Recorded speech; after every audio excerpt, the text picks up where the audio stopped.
பாப்பா கிளம்பிட்டு இருக்கேன். என்ன ட்ரெஸ் போடுற? நான் ரெட் சுடி போடுறேன். ஏய் சி அதுல தொப்பை தெரியுமேடி. என்ன சொன்ன? சீ தொப்பையா? இல்ல எனக்கு புரியல. ஏய் சும்மா சொன்ன விளையாட்டுக்கு. இல்ல அர்ஜுன் எனக்கு புரியல. எப்படி அப்படி சொல்லுவ நீனு? இல்ல நீயும் மனுஷன் தான் நானும் மனுஷன் தான். ஏய் உன் தொப்பையை நான் எத்தனை தடவை தொட்டு ரசிச்சிருப்பேன்டா. நீ சாப்பிட சாப்பாடு எங்க குட்டிக்கு போதா? வயிற்றுக்கு போதா? எனக்கு வயிற்றுக்கு தானே போவோம்.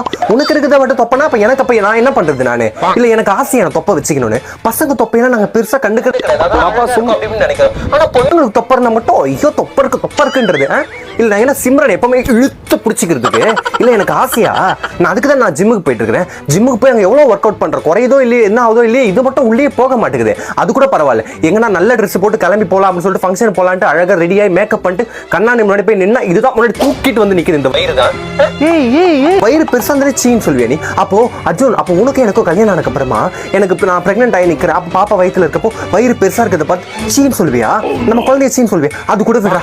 இப்போ அம்மா அத்தை வந்து பிரெக்னெண்டா இருக்கப்போ நீ அவங்க வயித்துல இருந்தல, அப்ப அந்த வயிறை பார்த்து அவங்க சீன்னு சொல்லி நீ வெளியே வந்திருப்பியா? எப்படி அப்படி சொல்லுவேன் நீனு? ஏய் பாப்பா சாரி பாப்பா தெரியாம சொல்லிட்டேன். புனிதமான தொப்பன்னு சொல்லு. புனிதமான தொப்பை. பெண்கள் எல்லோரும் கமெண்ட்ல வந்து புனிதமான தொப்பன்னு போட்டு ஃபாலோ பண்ணிட்டு உங்க தொப்பையை கிண்டல் பண்ண ஷேர் பண்ணுங்க.